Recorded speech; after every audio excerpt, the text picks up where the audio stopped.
sure it cannot be once and for all because we'll keep repeating this topic. But let's Well, understand, yeah, that's okay though. yeah, and let's understand the role of HR versus the role of a recruiter, a corporate recruiter such as yourself. So you're a certified human resource leader, right?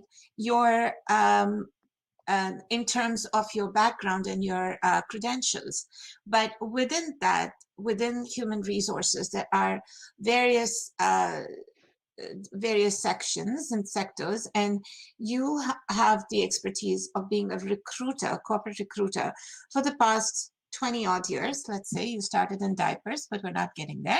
Um, what is the one thing or a couple of things that you look for as a recruiter when you're looking at a resume?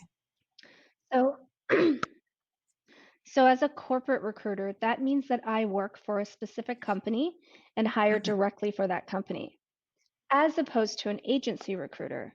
So many times people respond to me and say, "Can you pass my resume on to your clients for any future opportunities?" I don't have clients. I have internal hiring managers that I work with. So, if we traditionally don't hire um, a lot of business analysts or IT or marketing specialists, then chances are I might not have that opportunity for you.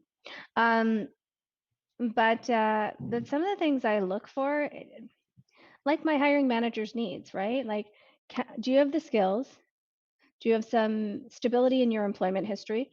Or if you don't, but you still have good qualifications, I might still call you and ask you what happened. I mean, in today's society, there's a lot of things going on in the economy. So getting laid off is not your fault. It's okay. Just being able to explain your story.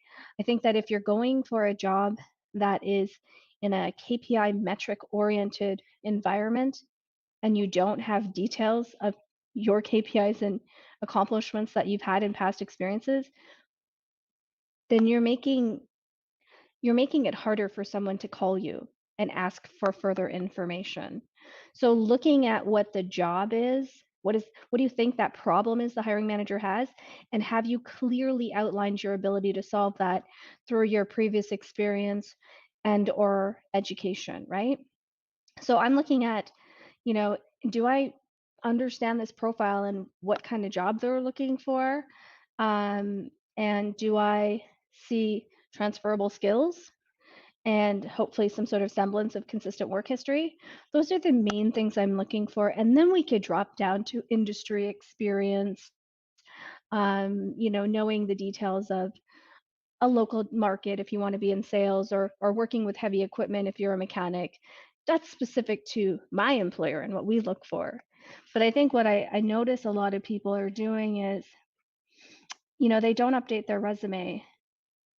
And it's like, why not? How much effort are you putting in this application? Did you research the company? Did you pay attention to the job requirements? Sometimes people used to say back in the day, "Oh, just apply. It's good that they see that you have initiative," or "Just apply and they'll call you." And what's happening right now is there's just not enough time to call everybody that's, you know, seeing what sticks. So I'm looking for qualifications and experience and their ability to showcase their skill set. If you've never worked in our industry, then yes, how will you ever get experience? But if you have transferable skills and you've demonstrated that in some sort of way that makes sense to me, then sure, I'll give you a call. I look at actually every resume that when people apply to my jobs. So I don't use an ATS to screen people out with like keywords or whatnot. I will look at your resume. But if you make it really difficult for me to figure it out, then chances are I'm not going to call. Thank you, Sina. That's really insightful. So the difference between an agency recruiter where they have multiple clients versus a corporate recruiter who also has multiple clients, but the multiple clients that she or he has are within that same organization. So understanding that particular organization's values and requirements is extremely important as you create your resume and reach out to a corporate recruiter such as Sina. Sina, your expertise has been typically within the construction industry. So when you say you look at each and every resume, could you give us an idea of approximately how many resumes, approximately on an average, would you receive per posting that you have? Because I recruit for parts of the US and across Canada, every local market is completely different, but you're going to get over 100 applicants in Toronto or Calgary or Edmonton right now. Um, and then some markets, you're scrambling for 15 candidates. But, I think it's important. It's not that hard. I'm sorry, it's not hard. I think it's important for me to look at who I might have missed. You know,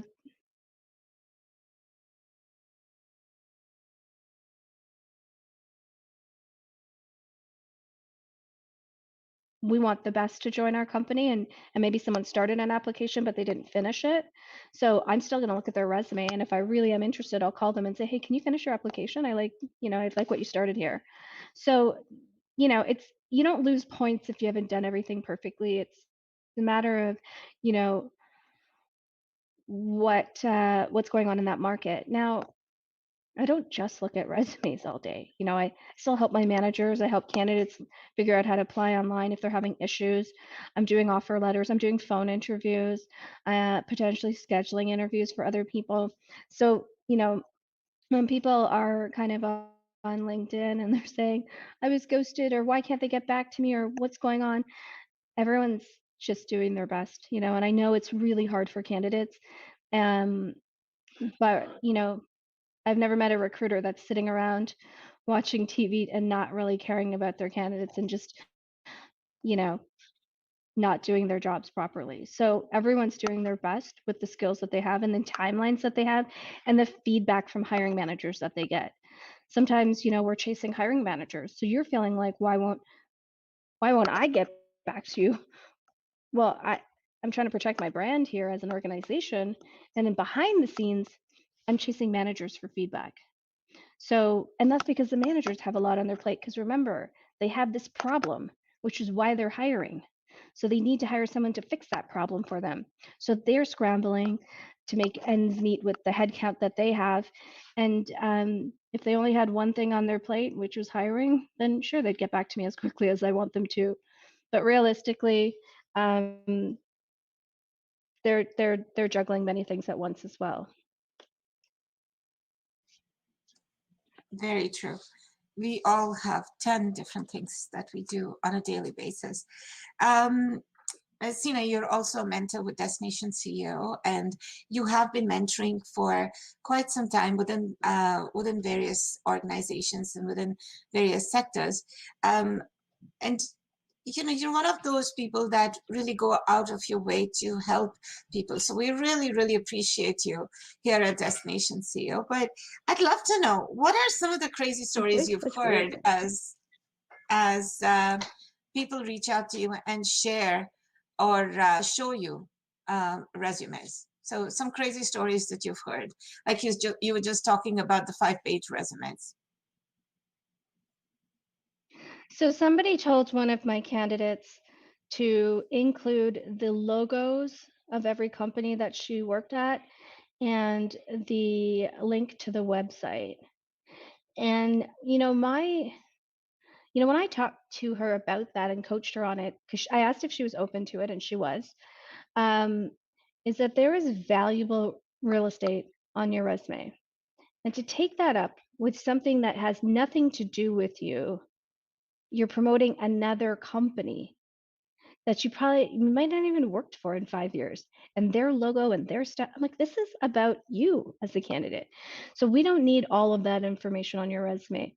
I've had someone that had very limited details on their resume and wanted a leadership role.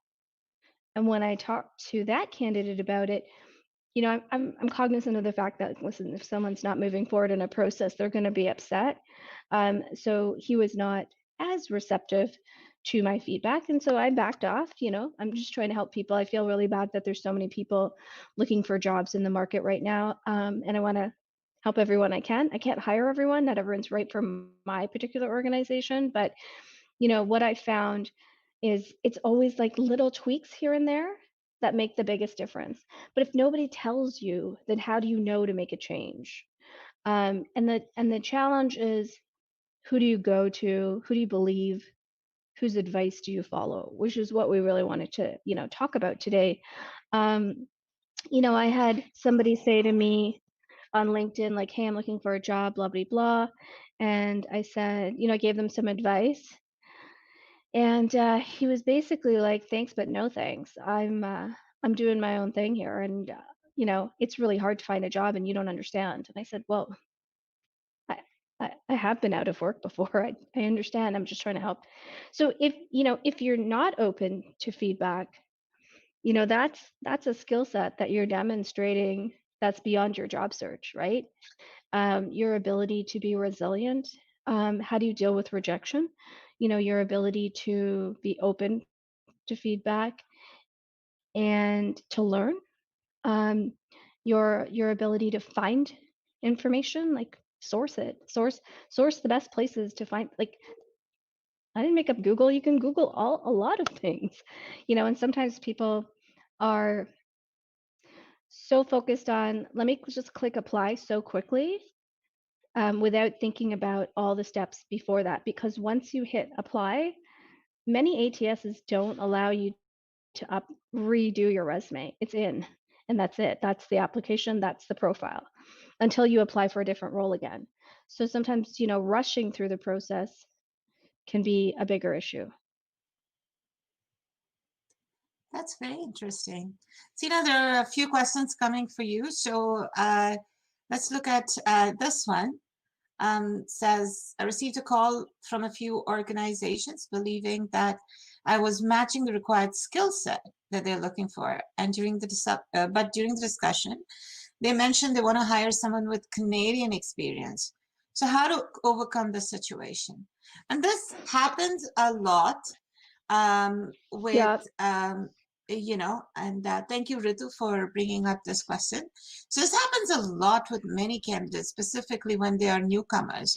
And I know that your expertise is Mm-hmm. working with newcomers as well. So what Yeah. advice would you want to give somebody with Ritu whose background is in recruitment and just international recruitment, and she's new to Canada? I think that it's a catch-22, right? Getting Canadian experience if no one gives it to you. It's just like Yep. new grads. You need experience, but how do you get experience if no one gives you the chance? So I know that that's challenging. I think, being able to demonstrate that you're upgrading your skills, understanding the Canadian market, the Canadian legislation, like for discrimination and things like that, best recruiting practices here, and maybe volunteering, getting something updated that's Canadian on your resume is what's gonna sort of showcase, hey, I've got something. If there's an audience that's desperate for that, right? Or requiring it. But for everyone that closes a door for you, there are still other employers that will open that door for you. So you might be running into roadblocks, but maybe it's about thinking outside of the box. Maybe you start as a recruiting assistant or a recruiting coordinator first, and then you work your way up to recruiter, which I know might be frustrating and seem unfair. And unfortunately, it seems to be a pretty common part of the immigrant story here. So I think that for every no, trust me, there are plenty of people with Canadian experience in recruitment that are not getting chances either because it's so competitive. So understanding your market first and foremost, and then getting that feedback to say, okay, if the roadblock is Canadian experience, maybe it's because they don't think I know the Canadian market, or I don't know, the human rights code, or things like that. Let me see what that is and how I could overcome those challenges by learning more, or volunteering, or starting at a smaller organization and gaining that experience before I kind of hit up the big players. So I'm So that would glad be you my brought advice. that up. And you recently had a success story in the same lines with one of our participants. Would you like to share that? No, you can share that story. I'm like, I don't feel like because I don't know why this is my success story. I feel like all these candidates are doing the hard work, and I'm just a It's teeny our tiny part of success it. story. It's our success story, Sina. So, Ritu, specifically for you. So, when I started 20 years ago, I applied for an employment resource consultant position with a nonprofit. And yes, I didn't get the job because they said I didn't have Canadian experience. Now, Right. granted, if, I was a little We'll be right back. upset that I didn't get it. But I had to logically think what really was the role. And the role was to help newcomers with their job search challenges. And because I was facing the job search challenges, it didn't make me qualified enough to teach others. Of course, I started off as a receptionist and then I started building and learning, but I had to start off in that same organization as a volunteer for a short period of time to prove myself that I could do the job. Now, recently, we had a new grad from who had just completed her human resource certification from Humber College, and she joined our program, and she was getting the same challenges that, besides the fact that she had, the latest education or the updated education, she didn't have the Canadian experience. When we really, really broke down into it, there were many factors that were missing. And the first and the most important Yeah. factor was her resume, right? And that's why I said it's our success story, because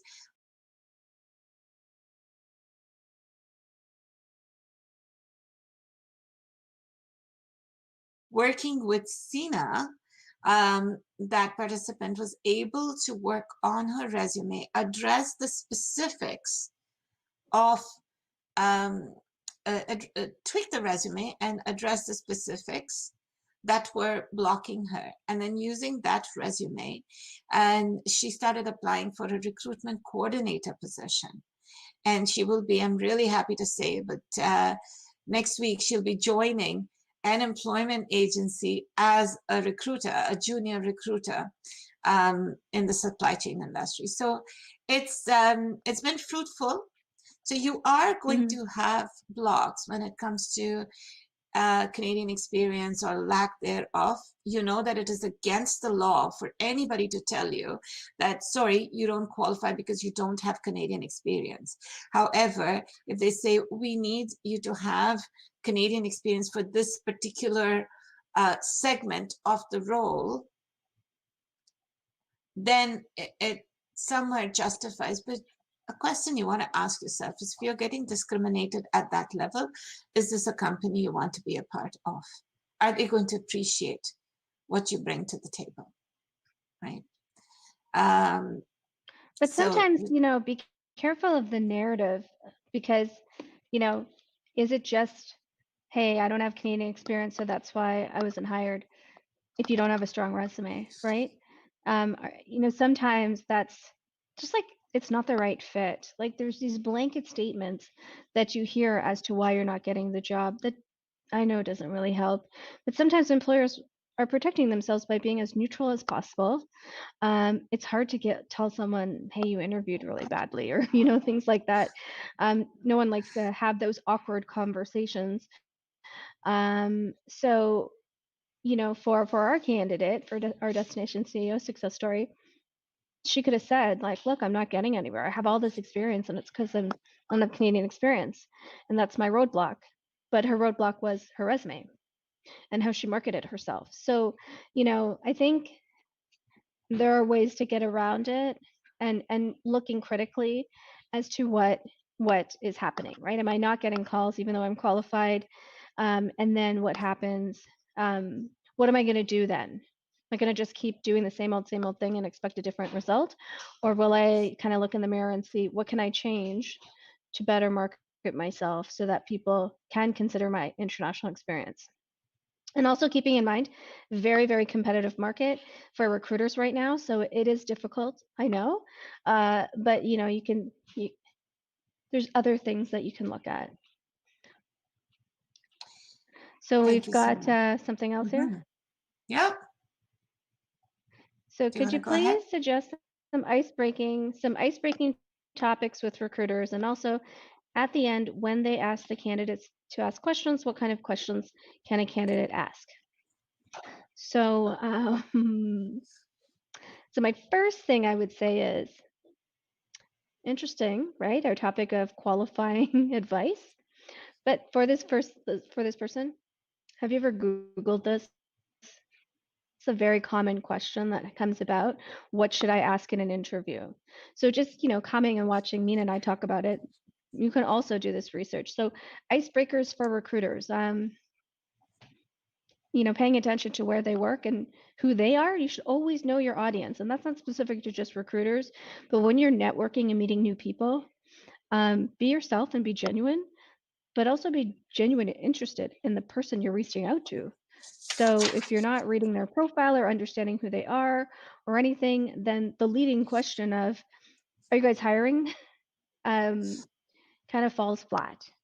Because if you looked at where I worked, there's a website, and in many corporate websites, there is a career section, and then you can click and see if we're hiring and what types of positions do we have open.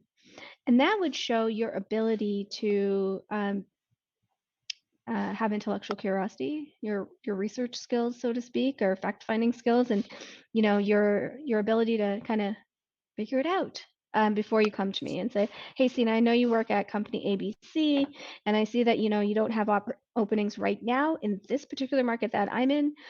Could we chat a little bit more about the types of things you look for candidates in that role? Sure. Okay. I'm open because you know where I work and you've done a lot of work, so you've put in the work, so now I can put in the work. But when it's, hey, here's my resume, let me know if you're hiring. You just put all the work of your job search on my plate. I don't even know you. Why am I doing that? I'm already busy. And now you put more work on my plate without getting to know and understanding. So I think like you introduce yourself to anyone else in life in your profession, the same introduction format applies to recruiters. When recruiters ask if you have any questions, what are those questions? I don't know. What are you curious about? Are you curious about the size of the team? Are you curious about upward mobility and the ability to have promotions and grow your career with the company? Are you interested in the timeline of their hiring? Are you interested in how many interview stages there are?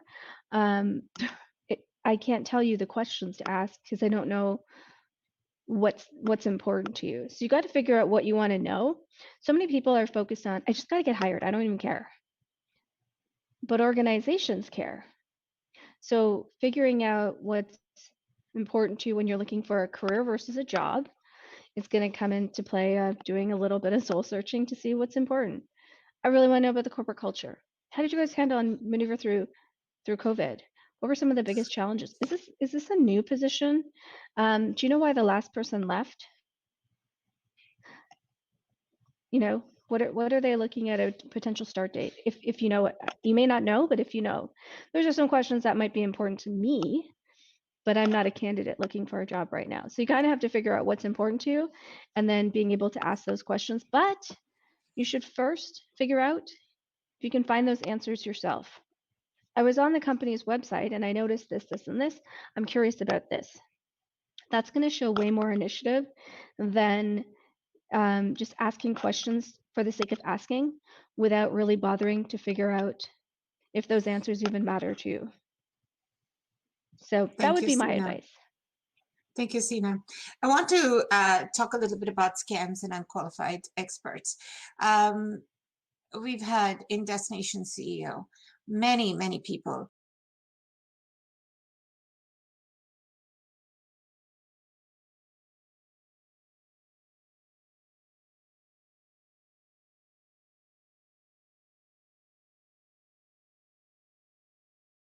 come to us that have been scammed. And as a job seeker, along with job search fatigue and frustration, um, sometimes we think, oh my God, you know what, this person's asking for $2,000. They must be really good. Let me just pay $2,000 and get the advice. Really, I want you to spend some time and research on that person who's asking you for that money. Okay, some steps that you want to take. First, this person is telling you that we're going to re-engineer your resume and you're going to start getting interviews. What does that re-engineering of your resume mean? And I want you to really, really think about this. Okay, if somebody is going to ask you to lie on your resume and put fake experience, or going to give you fake experience to put on your resume, is that really going to help you move forward? Okay, you're going to get caught, and when you get caught, you're going to fail miserably. So we've had somebody that lost $5,000 with an organization that told him to lie on his resume and that he's going to get multiple interviews.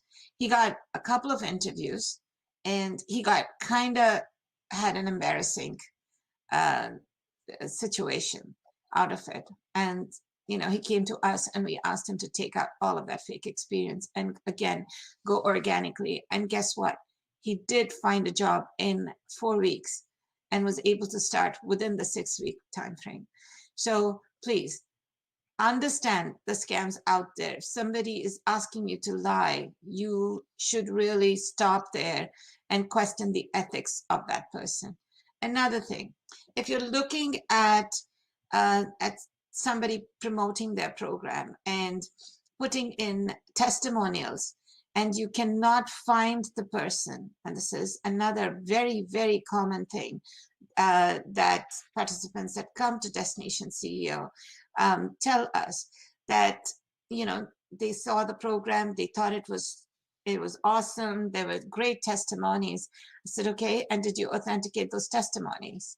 And yeah, I tried to, but I couldn't find the person that was mentioned on that had given the testimonies. Well, if the testimony is fake and the person is not available, but even when you Google or on LinkedIn, okay, maybe one person's not there, 2 people are not there. But if everybody that has given testimonials is not there, then you know that the testimonial very well could be fake. So it is really, really important, just like how Sina was saying, research the company, understand the company, and then reach out to the relevant people, ask relevant questions. When you are looking for an expert, or when you come across an expert, you want to authenticate what makes them stand out. Like with Destination CEO, you can see everybody that's been involved. You can look up the testimonials that is posted on our LinkedIn page, on our website. You can track it back to the person who's given and see the authenticity of those testimonials. And that's when you select the right expert. So Sina, you've had some very, very interesting cases where, like you said, the 5-page resume and the logos on the resume. If you had to pick an expert, what are some of the things that you would do, or perhaps the top 2 or 3 things that you would do in order to pick an expert in the industry if you were looking for some sort of advice or any sort of advice? Um, hmm. What would I do? Well, listen, similar to what you just talked about, where the testimonials, you can track back and you can see it on our website. Someone would be like, that's a lot of work though. I'm gonna bother. Yeah, because this person is someone you're gonna trust to advise you on your career or your LinkedIn profile or how to network or connect you with people or your resume. I mean, if that's not worth the time and effort to do your proper research, then what is, right? So it's going to take a lot of work. But I think, it's similar to when, I'll have an agency recruiter reach out to me about an opportunity. And I'll say, hey, listen, what was it about my profile that stood out to you? that you feel would make me a good fit for your candidate. So I'm putting the work back. I need you to qualify yourself as to why you think I'm good, because my brand and my career is very important to me. So you say, Sina, I'm just looking for a job. Come on, like whatever. They're a recruiter. Okay, but have they placed several other candidates that are similar to your profile? In what field? How recent? What organizations? You know, the more details you ask of someone, when they're truthful, they have no problems answering those questions. But when they're not truthful, they start to, fumble around here and there and gloss over this and get, really vague about things. Maybe that's not the person best to represent you and help you. Maybe you have to do your research because this is your career and because you want to get it right. So for some people, like, Meena had talked about last week or on the weekend, a one-page resume is a really great tool and it works for them. And for some people, it doesn't.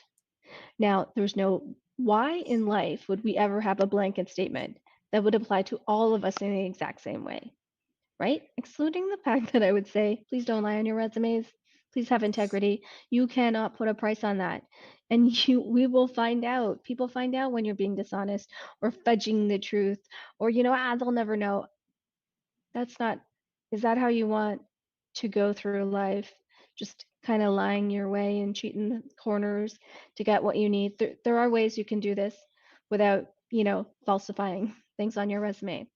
But you really have to be able to, you have every right to ask questions or, and I would tell you that no one has asked me questions as much as I think you should, but I don't scam people, so I guess I don't really mind. But I'm asking you to do something that I've never seen really people do. Maybe they have in the background and that's how they got to me. But I think that it's really important to understand who it is you're talking to and what makes them an expert that can help you in your very specific experience. So that's one thing that you need to think about. If I've never hired IT people, I am not an IT person, I know nothing about IT resumes, what makes me qualified to tell IT people how to update their profiles? I'm not. So you shouldn't listen. The same with like anything, medical resumes, legal resumes, whatever. If I don't know, then I don't know. And I think I have no problems. There are times when I'll say, guys, you should call Meena if you want, you're trying to get a job in education, then, go to Meena. She's the expert. I'm not that expert. I'm not a job developer. I've never worked in agency. I'm a corporate recruiter. I know Canadian experience or the Canadian market and the US market in pockets in the US. But when I don't know something, I have no issue saying I don't know. But candidates have to be able to figure out who they're talking to. One of the things I said to Meena is people just blindly believe without doing the research. But this is an important skill set. You've got to do your research, and this will apply in your life and this will apply in your career. So if you can't do it at the job search stage, how can you tell me you can do it in your job? So I think really qualifying people, what's their background? You can look on LinkedIn how long someone's been in recruiting. If they've been doing it for 2 months, they're still learning too. But if they've been doing it for 2 months, but the rest of their career has been, in industrial sales, and they're hiring industrial sales reps, they've got some real qualifications here. They've got some credibility now, so you can ask them about that. But you've got to do your research before you just blindly believe people, because if everyone had good intentions, there would be no scams out there. Unfortunately, there's scams out there. So you got to be careful. And you don't need to pay thousands of dollars for someone to help you with your resume. And you don't need to buy your way into a job. So, really be careful about that kind of advice that you're getting.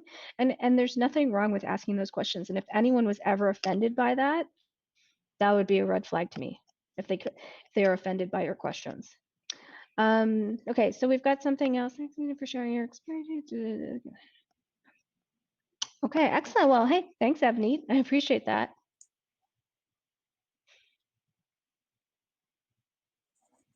So Meena, what are some of the stories that you've heard? Well, a crazy story was when I started. So I wanted to go back to some of the advice I received when I was job searching. The first time I was sitting in a resume workshop, this was 20 years ago when I was starting my career, and there was this guy, another participant in the workshop, who said that, oh, you know how to trick the ATS system? You take the job posting and decrease the font to the smallest size and put it in white and paste it, copy and paste it on your resume. So this way you have 100% 100% tracking, Like a right? match, right? Like a match. Exactly. And I thought to myself, have you done it? And he said, yes. And I said, and you're still here. And I thought, okay, you know what? I'm going to try it. I tried it. Did it get me anywhere? No. A functional resume, which was a one-page accomplishment-based resume, what got me started in my career in Canada. And the reason why I bring up this story is many things happened ever since, and different ATS systems. Like there are three major kinds of resumes. One is a chronological resume, where you write down your experience from reverse chronological stance. And the old ATS systems, if you look at it, I don't know if things have changed, but before, when you applied at Workopolis or when you applied at Sheridan College, or you had to upload your resume, but on the other hand, you also had to chronologically type down literally all of your experience. So that was the old type of resumes. Then there was functional, where employers knew if you had a functional resume, means 90% of the time you didn't have Canadian experience, right? So putting in accomplishments and what you can do or what you have done. And then there was the combination, where you've got your accomplishments right on the top, and then you've got your chronological resume. So there are these three different kinds of resumes. And then, now as we are growing and we are evolving, the value of resume is really your marketing tool to get you that interview. It's that interview that's going to get you the job. But in order to get that interview, Mm-hmm. you really need to have a good, strong resume. And when you make a good, strong resume, then customizing it is about tweaking. Okay. So recently on a TikTok, I saw a resume expert saying that, hey, I want to tell you a hack. Just copy and paste the job posting and on your resume in the smallest font, and you're going to definitely match. And I thought, oh my God, that was 20 years ago. And if this resume expert is talking about it right now, I question her, her authenticity. We've had scams where, people, fake employers, are posting jobs, and when applicants are applying, because they fake a uh, very vague position. And when people apply, they actually contact those people and say, but you have the skills, but you don't have, certain aspects which is going to make your resume stand out. So if you are going to pay us this amount of money, we'll help you recreate your resume and be able to present you to our client. That presentation never happens, but that's a scam. So Yeah. very important is, if it's too good to be true, it's probably fake. Not all the time, but many times. Everything that You know, glitters is not. Meena, Hmm. I was going to say too, when you talked about the different resume types, again, Google is your friend. If you say, how do I know just Google it, look up resume types, common resume types, the best resume types, the most effective resume type. It's just a formatting thing, but really content matters when you're able to showcase how you solve a hiring manager's problem. And for us at Destination CEO, we believe that that's an accomplishment-based resume. So sometimes what I've seen people do is every job that they've ever done since high school is on their resume, and they've got 20 plus years experience. And it's a laundry list of all the job posting or job descriptions, right? I did these tasks and these tasks, and I'm like, this is not relevant. What is this showcasing? It's not, your resume is not a laundry list of every job you've ever done. It is to showcase what, building a career potentially, like what are the strengths that you're trying to showcase? So maybe that job from 1982 doesn't need to be on your resume anymore because your career has evolved so much that the things that have happened in the last 5 to 8 years are what you really want to showcase. So it doesn't mean that things haven't mattered. You can, your story is your story, but just like in life, we all evolve. So maybe what I did when I was 5 doesn't matter as I tell you my story about what I did when I was 25. And I think that's a common mistake people do, but it's really, and I think another scam, I heard is when you apply and then you've got to kind of put in your information confidential, like your SIN number or your social security number, and it's like, no, you don't need to be supplying that anytime up front before you've accepted a job. But if something, like she said, feels too good to be true, you can do your research. So you see this posting, right? And is it real? I don't know. Let me try and find it other than on Indeed or wherever they put it. Let me try and find it on the corporate website. Let me research if they have a real website. Let me see what I can do. Just do some digging, right? Like this is the work you have to do for yourself, right? Just like the work you need to do when you prepare for interviews, the work you do when you're, getting your resume ready. This is a part of the process. And it's not saying, why do I need to bother because that company's making me jump through hoops? You do it because it's important to you, because your success matters to you. It's just going to matter to you, should matter to you more than anyone else. So, excuse me, it should be worth your time to do the research, making sure that it's valid and feels good. And if you're not sure, like anything, if you're not sure, talk to someone else and say, hey, there's a situation. I'm not sure. What do you think about it? And I'm not saying maybe your best friend, but maybe someone that seems a little more neutral to say, hey, I'm concerned about this. What do you think? Right? There's a lot of organizations that are there to help and that will, like Destination CEO, but there's a lot of different organizations that you can kind of just, take 5 minutes and ask someone for their advice to help you maneuver through something. And if you don't know, can you please just help me understand? I'm a bit concerned if this is fraudulent or this seems fake. What do you think? I mean, don't be afraid to ask someone for help. That's really important because I think the scams happen so easily because no one talks about it. So they get away with it. Yeah, So, and the scams happen because there is a need. You have decided there is a need. Right now with COVID, a lot of people are laid off, and people are taking advantage of it. So that's why mhm. scams happen. Is you know there is a need. People are taking Yeah. advantage of that need. So watch out. I want to do a big shout out to Peel Halton Workforce Group. They've created this amazing tool. And if you follow me, you must have seen the post that I posted last week. And one of the things that I love about it is the job map. So they've taken Google Maps and they've incorporated it in their resource tool. You can put in the location like Mississauga, Brampton, Halton, and you can see how many companies in that radius are hiring and what positions they're hiring for.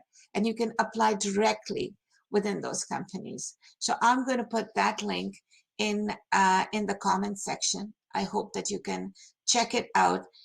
And don't be afraid to contact companies directly.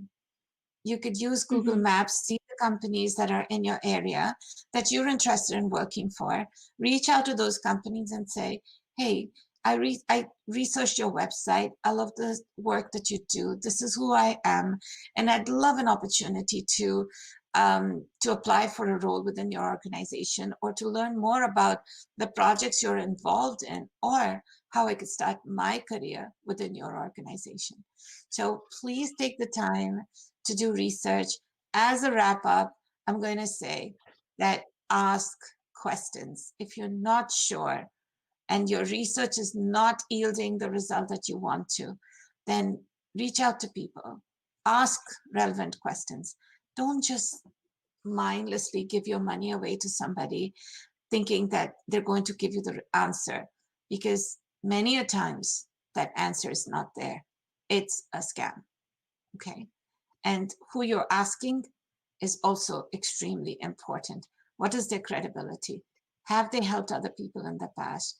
What have they been doing in their career that has yielded those results? A couple more questions have come up. So let's, hey, Navjot, it's great to see you here. See a lot of difference between the way early stage startups hire versus how big companies do it. Is there an approach that works with startups, which would usually work with some of the bigger and more established companies? So I guess I can touch on the startup, and Sina can touch on the established Sure. companies. As far as the startups are concerned, and I've worked with hundreds of them, in fact, specifically in the IT sector, um, they're really interested in the person's skills.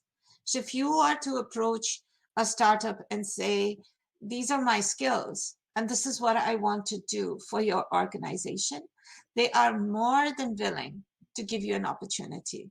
In fact, we tried that with my almost 200 students at Humber College. And, if you go down to Liberty Village, I would challenge you that every other IT company, which is a startup in Liberty Village, will have one of my grads working over there. So it's a complete skill marketing based or skills based industry. And they're looking for people who are skilled and hungry to make a difference, to prove themselves. Sina, what do you think that big organizations look for? So I think with a startup, fit and being aligned with the vision of what they're trying to build and coming in sort of from and working your way up from ground zero is really, really critical. Um, those are not bad characteristics for a corporation at all. But I think what needs to, for corporations, we first need to understand your skills and your qualifications specific to what we do in our world. So solving that one very specific problem for a hiring manager versus, hey, startup, I really am aligned with what you believe in. I really believe in your vision. I want to come on board and add some value. Like, here, let me be a part of this. With a corporation, things are a lot more structured. So that opening is very specific. Like, I need this opening, and this is what I need for that specific opening. There might not be an opening for a startup, but you could still kind of showcase how you can make a difference to a startup. And there's way more flexibility in hiring at a startup than in a corporation where you've got to apply online.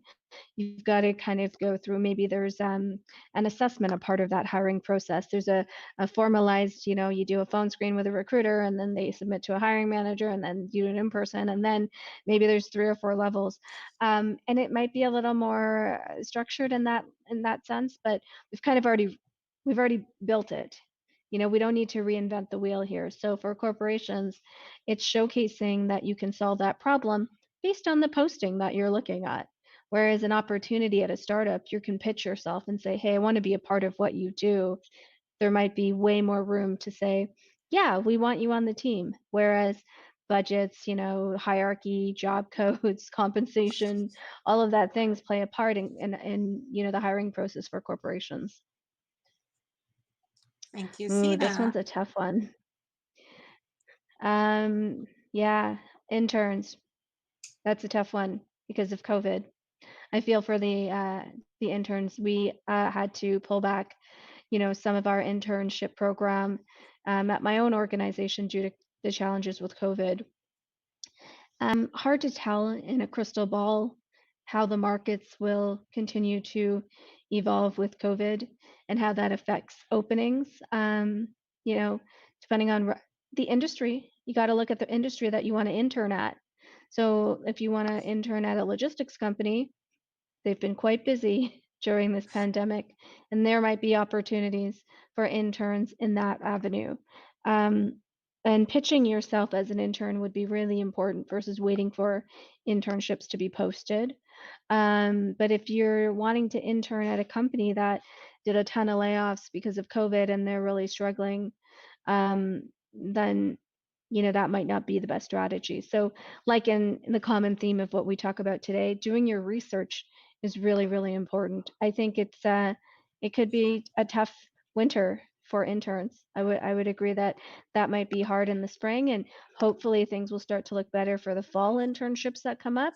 But again, no crystal ball here. I just think you've got to think outside of the box now that the market is so difficult.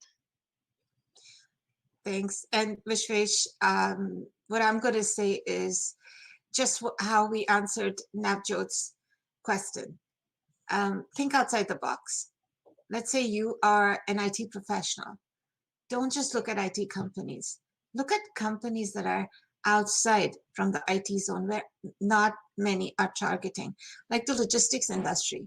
What problems can you solve with your technical skills in the logistics industry? So think outside the box and see where you bring the most value and reach out to them, pitch them.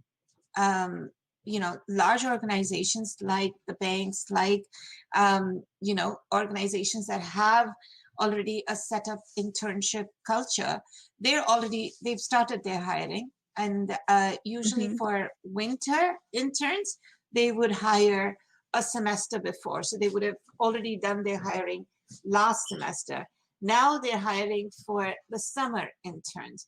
So you may, not 100% sure because of COVID, you may have lost your opportunity for a winter internship, perhaps with a large organization, but that does not mean that you've lost your opportunity to get an internship.